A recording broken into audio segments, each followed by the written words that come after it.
Je m'appelle Guillaume Favre, je suis maître de conférence en physiologie et néphrologue au CHU de Nice. Et dans le cadre de la Journée mondiale du rein, mon intervention porte sur les effets rénaux de la chirurgie bariatrique. L'obésité est un facteur de risque indépendant de maladies rénales chroniques, probablement par l'intermédiaire de l'hyperfiltration glomérulaire et de l'inflammation de bas grade des personnes obèses.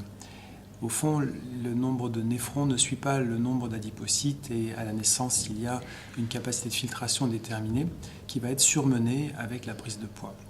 C'est ce qu'on appelle l'hyperfiltration. On connaît aujourd'hui l'effet de la chirurgie de l'obésité sur l'albuminurie, qui est un marqueur de maladie rénale chronique, et sur la fonction rénale, en particulier des sujets les plus fréquemment opérés, qui sont des sujets normorénaux. En revanche, on ignore quel est l'effet exact de la chirurgie bariatrique sur la fonction rénale et l'albuminurie des personnes atteintes de maladies rénales chroniques, c'est-à-dire qui ont des fonctions de filtration rénale plus faibles. À Nice, nous avons la chance d'avoir un PHRC qui est au niveau national, qui s'appelle BOKID, qui concerne particulièrement les patients insuffisants rénaux chroniques au stade évolué.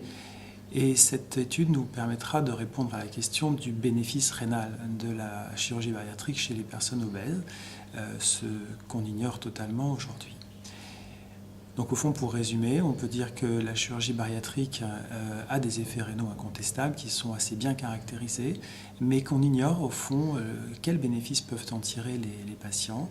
Et il y a une inquiétude particulière concernant la perte de masse maigre, qui est un facteur de surmortalité, surmorbidité, qui pourrait concerner particulièrement les insuffisants rénaux qui sont sujets à cette perte de masse maigre de par la maladie rénale chronique.